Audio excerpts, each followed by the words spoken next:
My family had a word for me. They'd been using it so long it stopped sounding like an insult and started sounding like a name. The dumb one. I answered to it the way you answer to anything you've heard since birth. I'm 27. I teach preschool in Westerville, Ohio, and 2 months ago I signed a piece of paper that should have cost me everything. It didn't, because someone had been building something behind my back for years, and the people who called me dumb never once thought to check whether the dumb one already owned the house they were trying to take from her. The documents were already on the table when I walked in, spread across the dining room like someone had been rehearsing this moment, which of course they had. My mother's coffee cup sat at her usual spot, a crescent of coral lipstick on the rim. My father had claimed the head of the table with his arms folded against his chest, his gaze pinned to the backyard window as if he'd rather be anywhere else, and making sure everyone could see it. A man I'd never met occupied the far corner, older, gray at the temples, a leather briefcase propped against his chair leg. He had a notary stamp and a professional expression that gave away nothing. In the next room, my sister Jess was on FaceTime with her fiancé, laughing at something he said, her voice carrying through the open doorway the way it always did. Jess never needed to lower her volume for anyone. She was 31, a mortgage broker, engaged, and by every metric my family recognized, the one who had turned out right. I had driven 40 minutes from Westerville to Reynoldsburg on a Saturday morning because my mother had called Thursday night and said, "Family meeting, Saturday. Don't be late," then hung up without explaining a single thing. "Sit down," my mother said. Rhonda Odom did not waste words on greetings when there was business to handle. "We need to sort out your grandfather's house." I pulled out the chair across from her. The wood scraped against the floor and Jess's laughter went quiet for a second, then resumed. "I thought we weren't doing anything with it until the new year," I said. "Plans changed?" My mother straightened the stack of papers between us, aligning their edges with her fingertips. "Your sister needs equity for her wedding. The house should go to someone who can actually use it." My father nodded without turning from the window. "It's the practical thing, Haley." I looked down at the papers. Dense paragraphs. Legal language I could feel my brain sliding off of the way water slides off glass. I recognized my name and my sister's name, and an address I knew by heart. 412 Maple Ridge Road, the house where my grandfather Lloyd had lived for 43 years. Where he taught me to read on the front porch when I was 8 because my mother had decided testing wasn't worth the trouble. Where he made me breakfast on Saturday mornings and asked about my week as though it mattered. But Grandpa said he wanted the house to stay. Grandpa said a lot of things. My mother's voice softened just enough to sound patient. "He was old, Haley. He was confused toward the end. Sign here, and Mr. Fenton will handle the recording." She pushed the papers closer. "A quitclaim deed," the man in the corner explained when I glanced at him. "From me to my sister Jessica, relinquishing any interest I might have in the property," my mother added, as though she were clarifying something simple for a child, that my father was Lloyd's heir, but just in case Grandpa had done something funny before he passed, the family needed everything clean. She didn't explain what something funny meant. She didn't explain what a quitclaim deed actually transferred. She just pointed at the signature line and held out a pen. I turned the pen between my fingers, and something tugged at me. "I've been getting mail," I said. "Property tax notices for this house. They come to my apartment." My mother blinked once. A slow, controlled blink. "Computer glitch. The county makes mistakes all the time. Now sign." From the other room, Jess called out loud enough to reach every corner of the house. "Haley, it's not like you know what a property tax is." And there it was. The sound I'd been hearing my whole life, the small, bright bell of someone reminding me where I ranked. My mother leaned forward, and when she spoke again, her voice had dropped into that warm register she saved for getting people to do things. The voice that came wrapped in velvet and lined with something sharp. "Honey, this isn't your world. Numbers, paperwork, deeds, that's Jess's territory. You're good with kids.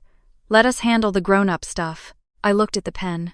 I thought about every report card I'd signed without reading, every form I'd nodded through because someone was explaining too fast and I was too embarrassed to ask them to slow down. I thought about Grandpa Lloyd sitting on that porch, his hand warm on my shoulder, saying, They don't see you because they don't want to. But Lloyd was gone. He'd died in January of last year, and the house had been sitting empty for over a year while my father couldn't face cleaning it out, and my mother waited for the right moment, which apparently was the moment Jess decided she needed a wedding fund. I signed. The whole thing took maybe 8 minutes. 27 years of being the slow one, the dumb one, the one who watches children for a living, and it took 8 minutes to put my name on a line I didn't understand. Mr. Fenton notarized the signature, slid the papers into a manila folder, and shook my father's hand. On his way past me, he paused, just long enough for his eyes to land on mine with an expression I couldn't read. Then the front door closed behind him and he was gone. I gathered my purse and my keys and started toward the door, and my mother said, without looking up from her coffee, "Oh, I put your grandfather's tackle box in your trunk. Lord knows we don't need more junk around here." I said thank you because that's what I always said to my mother, and I walked out of the house feeling smaller than when I'd walked in. In the driveway, I sat behind the wheel of my Civic and didn't start the engine. My hands were on the steering wheel at 10 and 2, the way my grandfather taught me when I was 15, and I stared through the windshield at the lawn my father kept trimmed to HOA standards, and tried to understand what had just happened. Something had been placed in front of me and I had signed it. Something involving the only person who'd ever looked at me and seen someone worth trusting with anything at all. 8 minutes. That's all they needed. I thought about the tackle box in the trunk, Lloyd's old green metal box with the scratched lid and the largemouth bass sticker curling at the edges. He'd carried it to every fishing trip we ever took along the Scioto, and he'd spent the last 10 years of his life organizing its contents with the same quiet patience he brought to everything. My mother called it junk. My mother called a lot of things junk. I turned the key in the ignition and drove home. 3 days later, on a Tuesday afternoon, I was rinsing paint trays at the classroom sink while 14 four-year-olds slept on cots behind me. Red paint had dried under my fingernails and a streak of blue ran from my wrist to my elbow. The fluorescent light above the sink hummed its thin, buzzing note, the same note it made every afternoon during nap time, a sound I'd stopped noticing months ago. The room smelled like graham crackers and hand sanitizer, and the particular sweetness of children who had been running all morning and were finally, blessedly still. My phone vibrated in my back pocket. A Columbus area code, no name attached. I almost let it go to voicemail. I picked up. "Miss Odom? This is Gerald Fenton. I notarized your documents Saturday." I turned off the faucet and pressed the phone harder against my ear. "Yes?" Before I submit a deed for recording, I run a standard title verification. It's part of my process for real estate closings. He paused, and I could hear something careful in the space between his words, the sound of a man choosing his language precisely. "When I pulled the title for 412 Maple Ridge Road, I found something your family may not have told you." Water dripped from the faucet into the paint-stained sink. Behind me, a child shifted on her cot. "What do you mean?" "The property isn't part of Lloyd Odom's estate, Miss Odom. It was already transferred, 3 years ago." "Transferred to who?" I heard papers rustling on his end. Then his voice again, reading this time, slow and measured. "The deed was recorded on the 14th of March, 2023. Grantor, Lloyd Allen Odom, grantee." Another pause. Longer than the last. Haley Marie Odom. The classroom was so quiet I could hear the second hand of the wall clock above the cubbies. A school bus braked outside the window. I held the phone against my ear and let the name settle over me like something falling from a great height. "That's me," I said. "Yes, ma'am. That's my name. The property has been in your name for approximately 3 years, Miss Odom. Your grandfather transferred it to you via a recorded deed, a general warranty deed. The quitclaim you signed Saturday would transfer your property to your sister." He let that sit for a moment. "I wanted to make sure you understood that before I recorded it."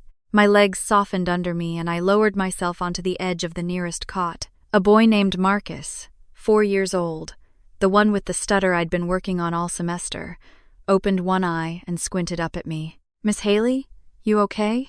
"I'm okay, sweetie. Go back to sleep." He closed his eye and rolled over, and I sat there with the phone pressed against my ear and my free hand gripping the aluminum frame of his cot, and I tried to understand what Gerald Fenton had just told me. 3 years. The house had been mine for 3 years. The property tax notices that arrived at my apartment every quarter, the ones my mother told me to throw away because the county had made an error. They weren't errors at all. Franklin County had sent them to me because I was the owner. Because my grandfather, who my family said was confused and old and didn't know what he was doing, had gone to an attorney and signed a deed and recorded it at the county courthouse and put the house in my name. He had done it quietly. He had told no one. And I had nearly signed it all away over coffee on a Saturday morning because my mother pointed at a line and my sister laughed from the next room, and I was too trained in compliance to ask what the papers actually said. "I own the house?" I said. "Yes, ma'am. Since March 2023. And the paper I signed gives it to Jess?" "That's correct. If you want me to proceed with recording, I will. But in my professional judgment, you should consult an attorney first." "Don't record it," I said. My voice sounded different to me, as though someone had tightened a string that had been slack for years. "Don't record anything." "Understood, Miss Odom." I hung up. I sat on the edge of Marcus's cot with 14 sleeping children breathing softly around me and the classroom clock ticking its way through the afternoon, and I held the phone in both hands like something precious, or maybe something dangerous, and I let the truth work its way through me one piece at a time. I had owned a house for 3 years without knowing it. My grandfather had given it to me the way he'd given me everything, quietly, without expecting anything back, because he saw something in me that the rest of them refused to look for. The dumb one, the slow one, the granddaughter who could barely read out loud in 3rd grade, and somehow the one Grandpa chose. That evening I carried the tackle box up from my trunk and set it on the kitchen counter of my apartment next to a pot of leftover soup and a stack of ungraded shape worksheets. I didn't open it. I stood with my hands on the counter and stared at the base sticker and the scratched green lid, and something inside me split into 2 people. The first was the Haley they'd raised. Call your mother, tell her what happened, give the house to Jess, make it easy, smooth things over, because you don't know a thing about property or deeds or any of the grown-up stuff, and fighting will only prove what they've always said about you. The second was someone I barely recognized, a voice that sounded like mine but steadier. He chose you. Of every person in this family, every one of them, Lloyd walked into a lawyer's office and put your name on the line. He paid to have it recorded. He kept it secret for a reason. That's not confusion. That is a plan. I picked up my phone and called a friend from school, the other pre-K teacher who ate lunch with me every day in the break room and never once called me slow. "My grandfather left me a house," I said, "and nobody knew." "What are you going to do?" "I don't know. I should probably just let my sister have it." "Why?" "Because that's what makes sense." "For who?" She let the question sit there on the line between us, and I looked at Lloyd's tackle box on my counter, the base sticker he'd pressed on when I was 9, the latch he'd oiled every spring. He took me fishing every summer from the time I could hold a rod. He never told me to read faster, or try harder, or be more like Jess. He just sat next to me on the bank of the Scioto and said, "Patience isn't slow, sweetheart.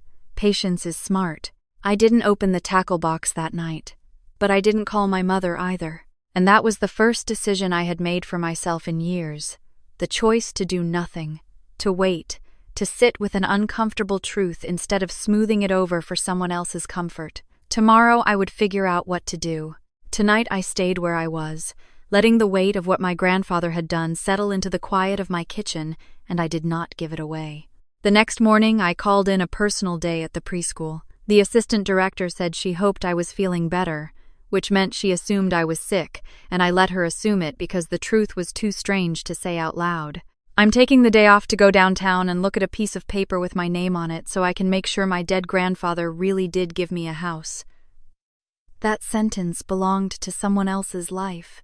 It had landed in mine by accident, and I needed to see the proof before I could believe it. The Franklin County Recorder's Office occupied a floor of a building on South High Street that smelled like old carpet and copy toner. I gave the woman at the counter the address, 412 Maple Ridge Road, and waited while she typed it into her system. She had reading glasses on a chain around her neck and a paper cup of coffee going cold beside her keyboard, and she didn't look up when she said, Here it is.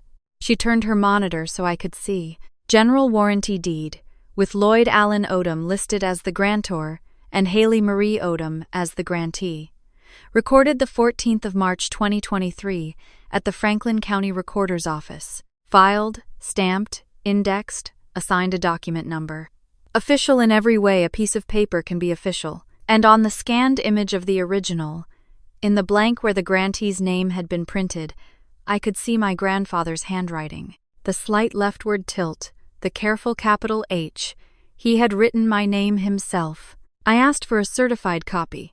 It cost $4.50. I paid in cash and carried the paper into the hallway and stood under the fluorescent lights with my back against the wall and read my name 3 times, Haley Marie Odom, each time slower than the last, and each time it looked more real, and the hallway felt a little less like a government building and a little more like the front porch of a house on Maple Ridge Road where an old man had sat with his granddaughter and said, "Patience is smart." I drove home with the certified copy on the passenger seat, face up, like a passenger I was afraid to take my eyes off. That evening, I finally opened the tackle box. It had been sitting on my kitchen counter since the night before.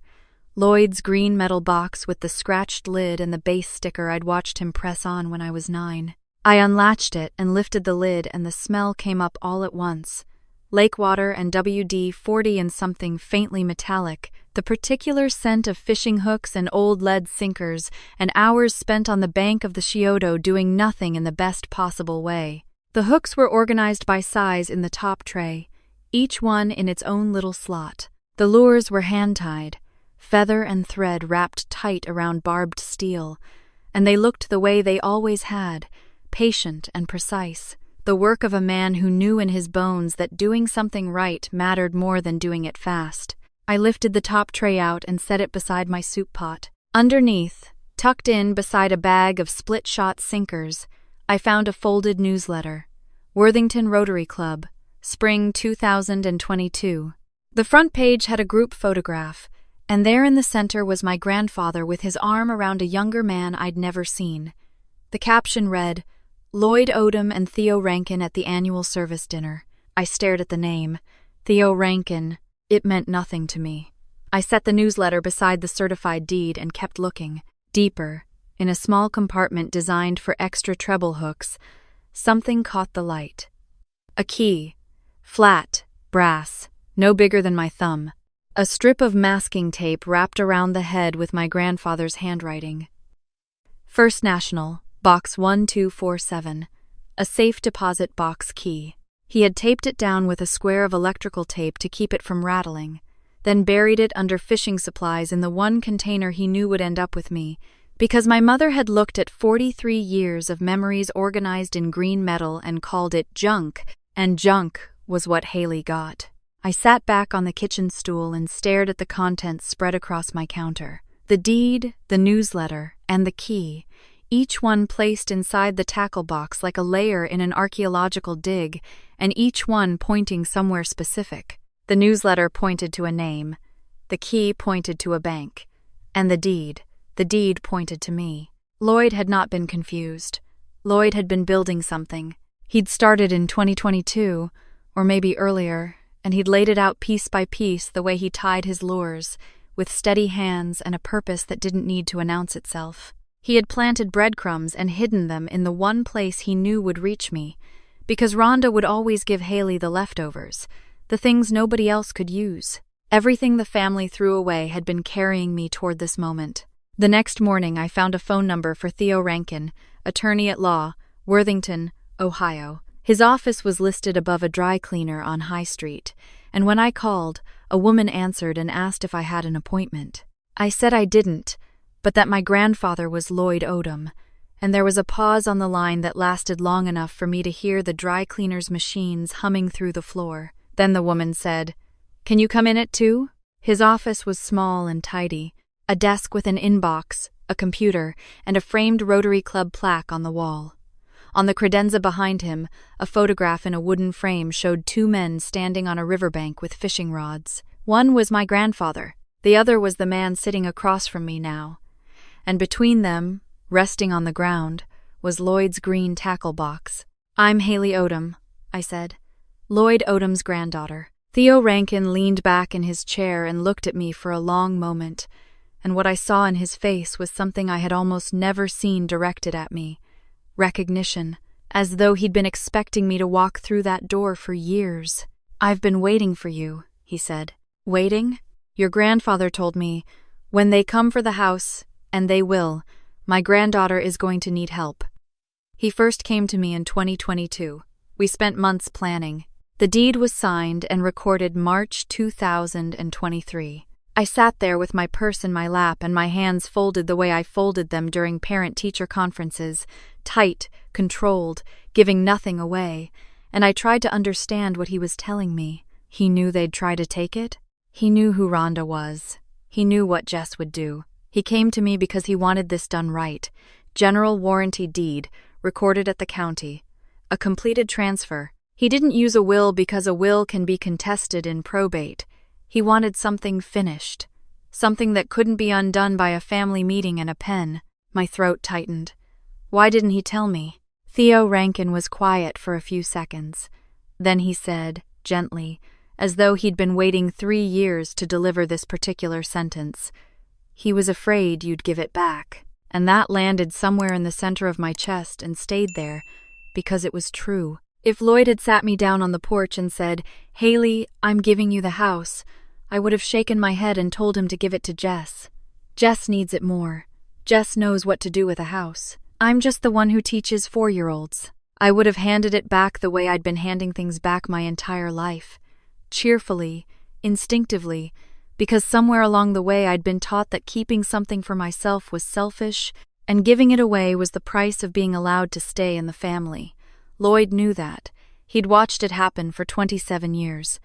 So he took the choice away from me. He put the house in my name and sealed the evidence in a tackle box and told his lawyer to wait, because he knew his granddaughter's greatest weakness was the same as her greatest strength. She always put everyone else first. Theo opened a file on his desk. The quitclaim you signed was never recorded. Mr. Fenton held it at your instruction. Even if it had been recorded, a quitclaim signed without informed consent is challengeable, but since it was never filed, the point is moot. He looked at me over the file. You are the recorded owner of 412 Maple Ridge Road, Haley. Your family can challenge the deed in court, but they would need to prove your grandfather lacked the mental capacity to execute the transfer. And your grandfather. He paused, and a faint smile crossed his face. Your grandfather was the most thorough man I ever met. He thought of everything. Everything. The way he said that last word told me there was more, something specific he was holding back, but I didn't push.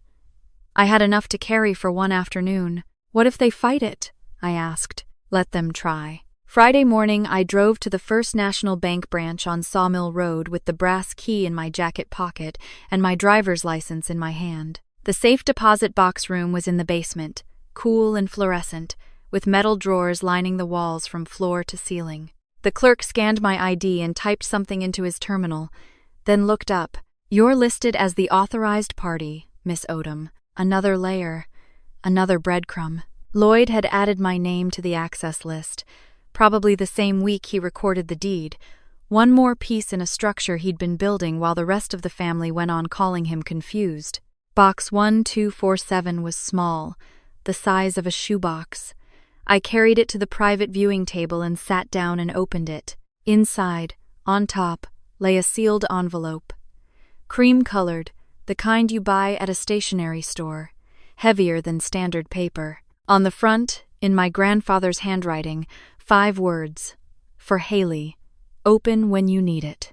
Underneath the envelope, a copy of the recorded deed, a notary acknowledgement, and a receipt from the county recorder's office. The paperwork was stacked neatly, squared at the edges. Backup copies, in case the originals were lost, or taken, or destroyed by someone who'd rather they didn't exist. I picked up the envelope and broke the seal. 1 page. His handwriting, the leftward tilt I would recognize anywhere, the pen pressed firm the way it always was when he was writing something that mattered. Dear Haley, if you're reading this, they came for the house. I knew they would. Your father is my son, and I love him, But he married a woman who counts people the way you count change, by what they're worth to her. And your sister learned to count the same way. They call you slow. They call you dumb. They have been wrong about you since you were 8 years old, and your mother decided a little girl who reads differently must not be reading at all. I gave you the house because you are the only one in this family who ever sat with me without wanting something. You visited because you loved me, not because of what I had. Jess will always be fine. She knows how to take. You never learned that, so I gave instead. Don't let them talk you into giving it back. That's not kindness, sweetheart. That's the habit they trained into you. The house is yours. You are yours. Love, Grandpa Lloyd. I read it twice. I read it 3 times. My hands were shaking, and it had nothing to do with the cold air in the vault room. Something was happening inside my chest. A slow turning, like a lock that had been frozen for years finally giving way. I pressed the letter flat against the table with both palms and held it there. He saw me. Through all of it. Through every family dinner where my mother introduced me as the one who watches children, and every Thanksgiving where Jess corrected me in front of cousins. Through the years I stopped raising my hand, and the years I stopped trying, and the quiet decade where I became someone who went along with things because going along was easier than being told I was wrong again. Through all of it he saw me. He saw the girl on the porch who read to him when his eyes got tired. He saw the granddaughter who drove 40 minutes every Saturday for no reason except that she loved him, and he did something about it. Quietly and legally and permanently, while he still could, before the fog started closing in. I folded the letter along its original creases and slid it back into the envelope and placed it in my bag, next to the certified deed copy from the county recorder. Then I closed the safe deposit box and carried it back to the clerk and walked out of the bank into the Friday morning light. I owned a house. I had a lawyer. I had a deed recorded at the county and a letter from the man who put it there. For the first time in my life, I was completely certain of one thing, and it was this. Lloyd Odom had loved me. He had loved me in the specific, careful, documented way of a man who had learned the hard way that love without action is just a word, and that the people around his granddaughter had been using words against her for her entire life. So he gave her something they couldn't talk her out of, something made of ink and stamps and public record. I sat in my car in the bank parking lot and held the steering wheel and breathed. I had the proof. I had the protection. I had Lloyd's voice in an envelope in my bag, telling me I was allowed to keep what was mine. What I did not yet have was the courage to walk into my mother's dining room and say it out loud. But I could feel it building, somewhere below the fear, the way water builds behind a dam that has just developed its first crack. It was coming. I could wait for it. I'd learned patience from the best. The following Saturday, I drove to my parents' house in Reynoldsburg without an invitation. I had spent the week rehearsing what I would say, standing in front of the bathroom mirror before school each morning and forming the words, then losing them again by the time I parked at the preschool. The certified deed copy was in my bag. Lloyd's letter was next to it, sealed in its cream envelope, the corners soft from how many times I'd taken it out and put it back over the past 7 days. I had touched it so often the paper had started to feel like cloth. I walked in through the side door the way I always did. My mother and father were at the kitchen table, the same table where I'd signed the quitclaim 2 weeks earlier. The chairs where Jess and Mr. Fenton had sat were empty. My mother glanced up from a catalog she was marking with a felt-tip pen. "Where's Jess?" I asked, and my mother said, "She's at a showing," in a tone that suggested this was obvious and I should have known it. I stayed on my feet. I did not pull out a chair. I stood at the end of the table with my hands at my sides and said, "I know about the deed." 3 seconds of silence. My mother set down her pen. My father's arms unfolded from his chest, slowly, like a man hearing a sound he can't identify. "What deed?" my mother said. "The one Grandpa recorded 3 years ago. The house is in my name. It's been in my name since 2023. My mother let out a short laugh, half breath and half sound, the kind of laugh people use when they're buying time. "That's ridiculous. Your grandfather barely remembered where his keys were. He remembered my name." The laugh left her face. I watched it go, watched the shift happen in real time, the way confusion stepped aside and something harder moved in behind it. Calculation. My mother had spent her whole life reading rooms, and the room had just changed. Your grandfather was confused, Haley. He had those episodes toward the end. We can have the deed voided. On what grounds? She blinked. I had never asked a legal question. In 27 years of dinners and holidays and phone calls where she told me what to do and I said, okay, I had never once pushed back with a question that had teeth. On the grounds that he was an old man who didn't know what he was doing, she said, recovering, but there was a hairline fracture in her voice that hadn't been there before. My father, who had been staring at the table, spoke for the first time. Dad was sharp as a tack. Both of us turned to him. My mother's eyes cut across the table like a blade. My father looked at her, held her gaze for maybe a second and a half, then dropped his chin and went quiet. That was the longest he had contradicted Rhonda Odom in decades. I've spoken to a lawyer, I said. My mother's hands went flat against the table. A lawyer. You got a lawyer before talking to your own family? I could have argued. I could have pulled the deed from my bag and spread it in front of her the way she'd spread the quitclaim in front of me. But something Theo had said was sitting in the back of my mind, and Lloyd had lived by it too. You don't fight at the table. You fight in the paperwork. I left. I drove home with the deed still in my bag, untouched, and I spent the rest of the afternoon sitting on my apartment floor with the tackle box open beside me, running my thumb along the bass sticker, wondering whether I had just done the bravest thing I'd ever done or the dumbest. The phone calls started 2 days later. My Aunt Deb was first, on a Monday evening while I was grading name-writing worksheets. Haley, honey, your mother is just devastated. She's been crying all weekend. Can you please just talk to her? I told Aunt Deb that I had talked to her, and Aunt Deb said, you know what I mean, and I did know what she meant. She meant surrender. Uncle Roy called Tuesday from his truck. I could hear the highway in the background. Lloyd would have wanted the house to stay in the family, Haley. He wouldn't want one grandchild taking everything. I asked Uncle Roy how he knew what Lloyd would have wanted, and he said, it's just common sense, and hung up. A cousin I hadn't spoken to in 2 years sent a text Wednesday. Heard you got a lawyer against your own parents. That's messed up.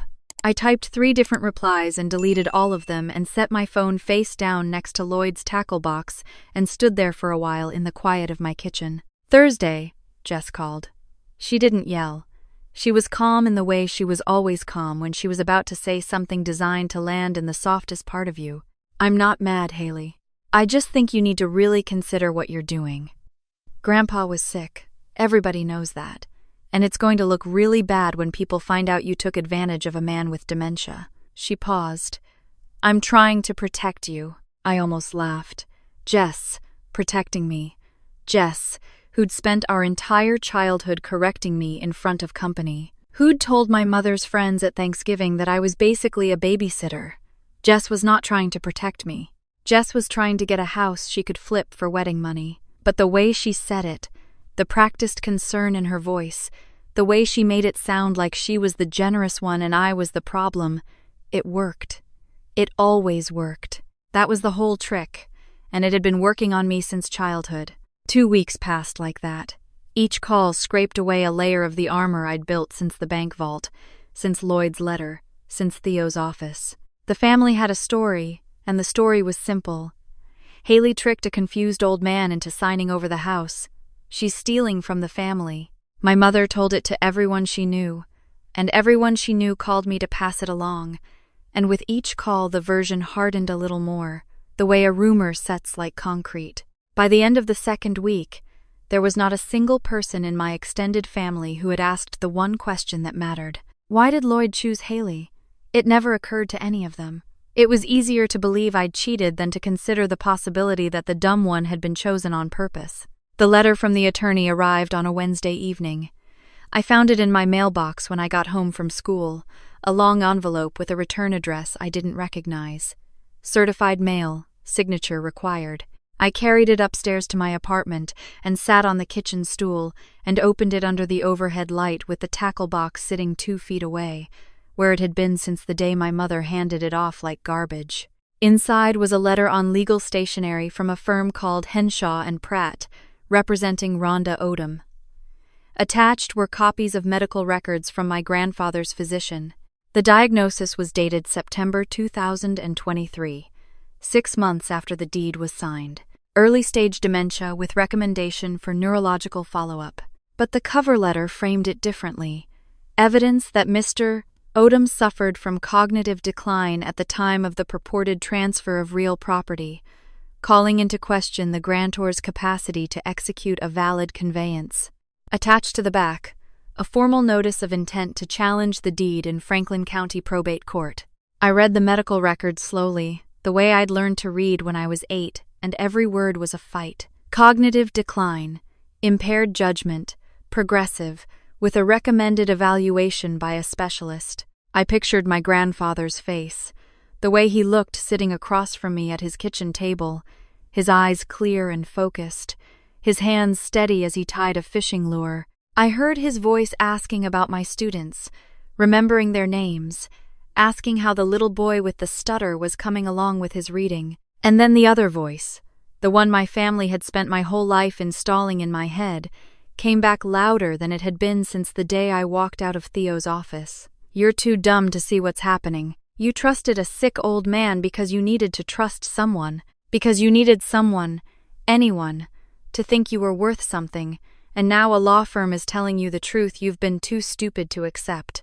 I grabbed my phone and called Theo. It went to voicemail. His office was closed. It was after 8 on a Wednesday, and I was alone in my apartment with a legal threat on the kitchen table, and Lloyd's letter in my bag, and the distance between those two documents felt like a canyon I couldn't cross. My phone buzzed. A text from Jess.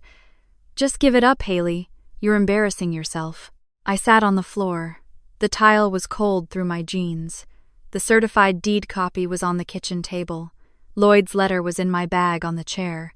The medical records were in my hands. And the thing I'd been building since the day Gerald Fenton called me, the certainty that I had been chosen, that my grandfather had seen me and acted on what he saw, it crumbled. It dissolved like sugar in water, and I was left sitting on the floor of an apartment I could barely afford, holding papers that said the man I loved most in the world had been losing his mind when he signed my name on a deed. Maybe they were right. Maybe Lloyd had been confused. Maybe the dumb one was exactly as dumb as everyone always said. Dumb enough to believe she was special because a sick old man put her name on a piece of paper. I got in my car without a plan. I drove south on High Street, then west on Broad, then onto the highway, and I didn't know where I was going until I got there. Griggs Reservoir, the stretch of the Scioto River where Lloyd had taken me fishing every summer from the time I could hold a rod. The parking area was empty. I walked down the bank in the dark and found the flat rock near the water's edge where he used to set up our chairs, and I sat down and listened to the river move. The air was cool and the water had that same unhurried sound it carried every season, and I closed my eyes and let it fill the space where the certainty used to be. A memory surfaced. March 2023, the month the deed was signed. I had driven out to Lloyd's house on a Saturday, and he'd made me scrambled eggs the way he always did. Too much butter, the pan slightly too hot so the edges got crispy. We sat on the porch afterward and he asked about my class, my students, the little routines of my days. He asked about the boy who struggled with letter sounds. "How's that one doing with his reading?" he said, and when I told him we'd been working on the B sound together, he nodded and said, "That's real teaching." He asked about the girl who cried every morning at drop-off and whether she'd started to settle. He asked about my lesson plan for spring. He was sharp. He was present. He was tracking the details of my life with the same care he brought to everything: the tackle box, the fishing lures, the deed transfer he'd been planning for months. That was March. The diagnosis came in September, 6 months later, and sitting on the rock by the river, I heard Theo's voice, clear as if he were standing behind me. "Your grandfather was the most thorough man I ever met." The thoroughness. That was the key. Lloyd had started planning in 2022. He came to Theo, hired an attorney, executed the deed, recorded it at the county, got a certified copy, placed it in a safe deposit box with a letter and backup documents, hid the key in the tackle box, and made sure Theo knew when to expect me. He did all of it while he was still clear, and the reason he did it then was because he could feel the clarity starting to slip. He saw the window closing, he saw the fog coming at the edges, and instead of sitting still and waiting for it, he moved. He moved with the precision and patience of a man tying a fishing lure, one step at a time, one knot at a time, because he had one thing left to do, and he was going to do it right. The deed was March. The diagnosis was September. He'd acted before the decline, and the sequence was a fact that could not be rewritten by a letter on legal stationery. I opened my eyes. The river was still there. The rock was still cold underneath me. And something had changed. The way a bone shifts back into place, and the pain is sharp but the alignment is correct. I had spent the last month trying to prove to my family that I was not the dumb one, but that was the wrong fight. The question was never whether Rhonda and Jess and Dwayne saw me clearly. The question was whether I saw myself. Lloyd had seen me. He'd seen me so clearly he'd built a legal structure around me like a wall, and all I had to do was stop apologizing for standing inside it. I didn't need my mother to say she'd been wrong. I needed to stop waiting for her to say it. That wait could last the rest of my life, and Lloyd had not given me a house so I could spend the rest of my life standing outside of it. I stood up from the rock. I walked back to my car. I drove home and picked up my phone and called Theo, and this time he answered on the second ring, and I didn't ask him what would happen if my family was right. I said, "The diagnosis was September. The deed was March. What do we need to do?" And on the other end of the line, I heard him exhale. The sound of a man who'd been waiting for exactly those words. "Come to my office tomorrow morning," he said. "I have something to show you." I was at Theo's office by 8:30 the next morning. He had coffee waiting, the cheap kind from a drip machine on the credenza, and he poured me a cup without asking how I took it, which was black, and somehow he knew that. "They're going to say he had dementia," I said. I was still in the clothes I'd driven to the reservoir in, a flannel shirt and jeans with river mud on the cuffs. I hadn't slept much, but the fog that had been sitting on me since the Henshaw and Pratt letter arrived had burned off during the drive home, and what was left underneath was something clear and hard and ready. Theo opened a file on his desk. The tab read Odom, L.A., in neat handwriting, and he turned it so I could see the document on top. "The 8th of March 2023, he said. 6 days before the deed was signed, your grandfather went to Dr. Patricia Winslow, internal medicine, here in Worthington. He specifically requested a cognitive assessment. She administered the Montreal Cognitive Assessment, which is the standard screening tool. His score was 28 out of 30. He paused to let that register. Normal range." I stared at the paper. A letter on medical stationery, signed by Dr. Winslow, with Lloyd's name and date of birth at the top and a paragraph at the bottom attesting that, in her professional opinion, Mr. Odom demonstrated full cognitive capacity at the time of evaluation. Dated the 8th of March, 2023, 6 days before the deed. "He got tested," I said, "and it came out barely above a whisper," he insisted. He told me, "They'll say I was crazy.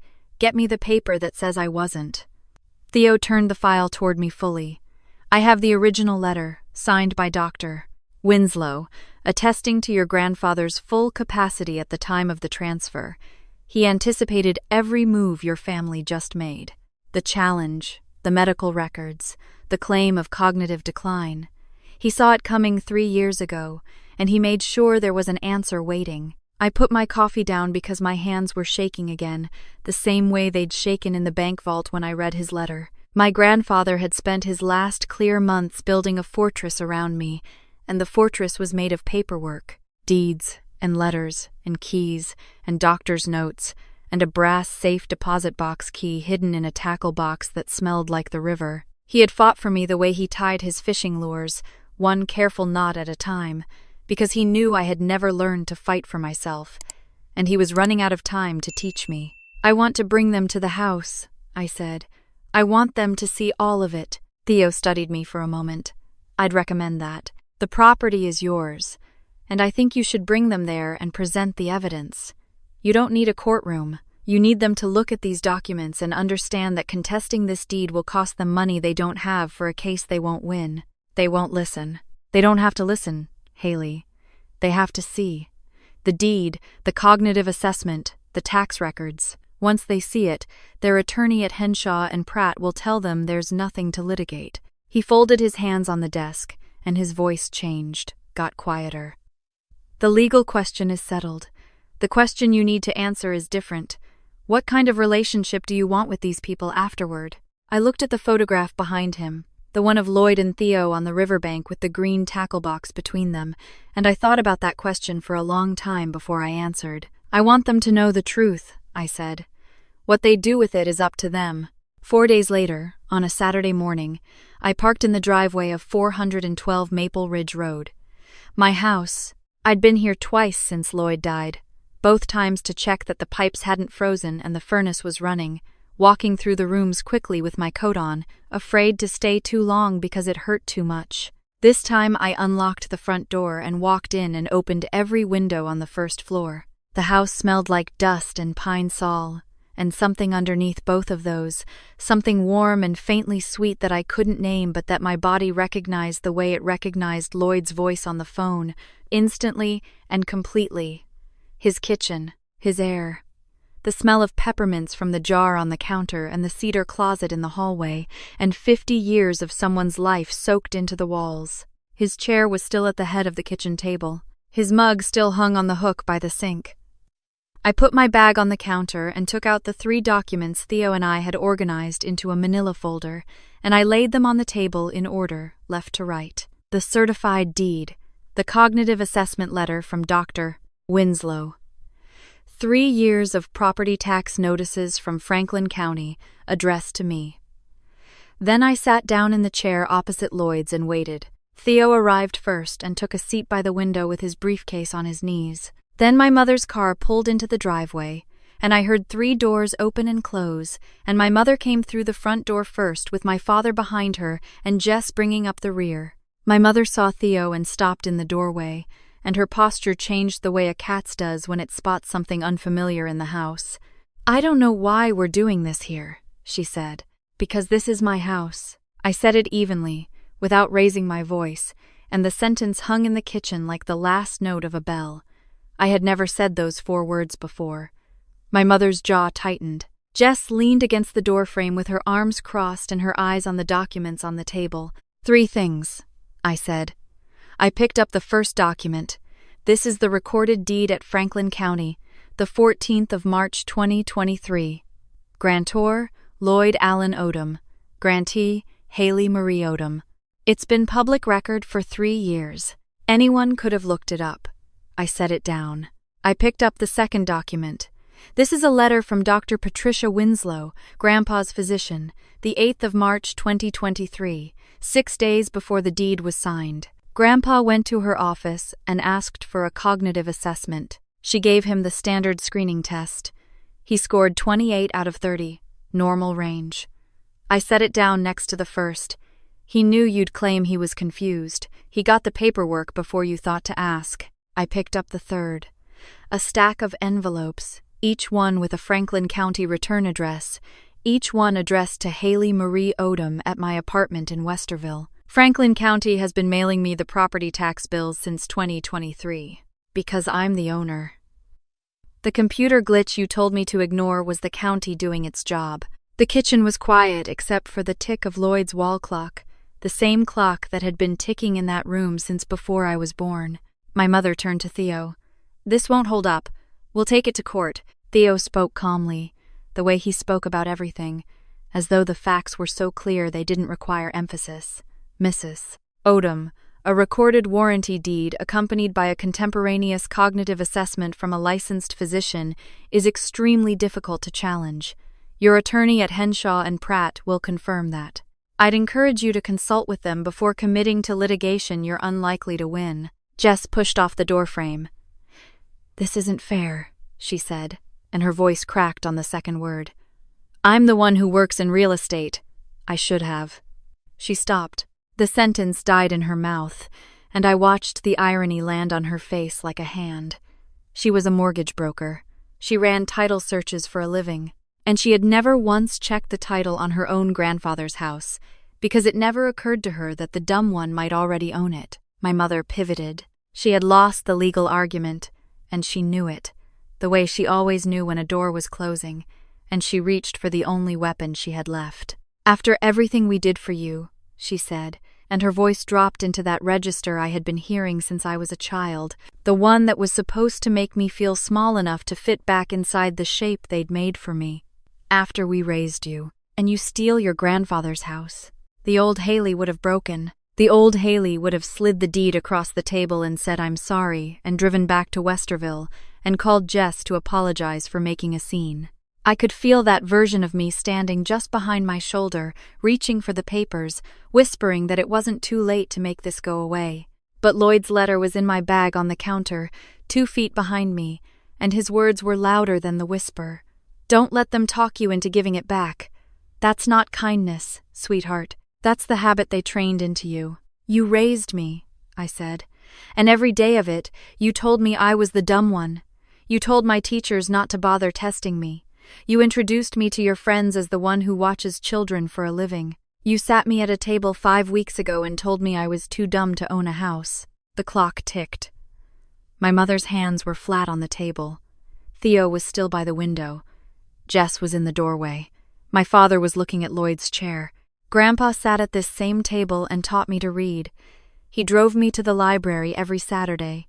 He came to my graduation when you didn't. He's the reason I became a teacher. Because he showed me what a teacher actually does. I took a breath, and the next sentence came out steady and whole and mine. He didn't leave me this house because I tricked him. He left it to me because I showed up. Silence. The kind that fills a room from the floor up. My father had been looking at Lloyd's chair the entire time I was speaking. His father's chair. The chair where Lloyd had sat every morning with his coffee and his crossword and his quiet certainty about the people he loved. My father turned to me, and his eyes were red at the rims, and he said, "Dad used to say you were the only one who visited without checking the mail first." "Duane," my mother said. "She's right, Rhonda." His voice was rough and low, and it was the steadiest I had ever heard him speak in my mother's presence. We called her dumb. Dad called her the only smart one in the family. He stood up from the table. He walked to the front door without looking at my mother and without looking at Jess. The screen door closed behind him. A moment later, Jess followed. At the doorway, she paused, half a step from the threshold, and looked back at me. She didn't say anything, but the pause was there, and I saw it. And in the years that came after, I would think about that pause and wonder what was behind it. Then she was gone. My mother sat alone at the kitchen table with the 3 documents spread in front of her. The deed, the doctor's letter, the tax notices. 4 pieces of paper that had taken apart a story she'd been telling for 30 years. The story of the dumb daughter and the smart daughter and the way the world was supposed to work. She stared at them for a long time. Then she stood, and she picked up her purse from the back of the chair, and she walked out of the house without saying a word. Theo packed his briefcase. At the door, he stopped and looked at me and said, "Your grandfather would be proud of you." "He already was," I said. Theo nodded, and his eyes were bright, and he left. I was alone in the house. Lloyd's house. My house. I stood in the kitchen with the afternoon light coming through the open windows and the clock ticking on the wall and the peppermint jar on the counter and the 3 documents still on the table where I'd laid them out. I didn't pick them up. I left them there. They looked right on that table. They looked like they'd been waiting to arrive for 3 years. I walked through the rooms the way you walk through a cathedral, slowly, with your hands at your sides. Lloyd's bedroom, with the quilt folded at the foot of the bed, the same quilt he'd pulled over me during Saturday afternoon naps when I was 5. The kitchen, his mug on the hook, the jar of peppermints with the lid slightly askew the way he always left it. The drawer where he kept his Rotary newsletters in chronological order. The living room, his recliner with the left armrest worn pale and soft from decades of his hand resting there while he watched the evening news. I sat on the front porch, the same porch where he'd taught me to read when I was 8, pointing at the words in picture books one by one, never rushing, never telling me to try harder, where he'd said, "Teachers change the world. Don't let them shrink you. where we'd sat together in silence that didn't need to be filled, because silence between people who love each other is its own kind of language. I didn't cry. I had cried in the bank vault and I had cried at the reservoir, and the tears had done what they needed to do. What I was sitting in now was something past tears, a place where grief and gratitude take up the same space and you stop trying to separate them. 3 weeks later, on a Saturday morning, I pulled into the driveway of 412 Maple Ridge Road with a cardboard box in the back seat. Inside the box were my lesson plan binders, a coffee mug from the preschool, a set of watercolor paints, and a framed photograph of Lloyd at my community college graduation. Standing in the front row, his face crumpled and proud. I was moving in. I couldn't break my apartment lease for another month, but I'd been driving out every weekend to work on the house. I'd painted the spare bedroom a pale blue. I'd fixed the kitchen faucet after watching the same YouTube tutorial 3 times. I'd planted marigolds in the window boxes the way Lloyd used to every spring. The same variety, the same spacing. Because some things are worth keeping exactly the way someone left them. I carried the box inside and set it on the kitchen table. Next to it, I placed the most recent property tax notice from Franklin County, addressed to Haley Marie Odom, 412 Maple Ridge Road, Columbus, Ohio. I didn't frame it. I just liked seeing it there on the table. My name printed in black ink on county stationery, proof that I existed in a system that didn't care who my mother was or what my sister thought of me. Proof that someone had seen me before I learned to see myself. The tackle box sat on the porch railing, open and cleaned out. I'd washed each compartment and dried it in the sun, and the base sticker had faded another shade, but it was still there, curling at the edges the way it had been for 17 years. I wasn't going to use the box for fishing. I had never liked fishing, and Lloyd had known that. He didn't care. The fishing was never the point. The sitting together was the point. The hours on the bank of the Scioto with nothing to prove and nowhere to be, and no one asking me to be faster or smarter or more like someone else. I opened a book, one of the ones Lloyd had given me over the years, a paperback with a cracked spine and his handwriting inside the front cover. For Haley, another good one. I sat in the chair on the porch and read the first page out loud. To nobody. To the evening settling over the neighborhood the way Lloyd always said it did, like a quilt coming down. The dumb one, reading. Được. Thì kéo đăng nghĩa là video đăng đấy. Ý là xong cái video này. Đúng rồi. Bắt đầu để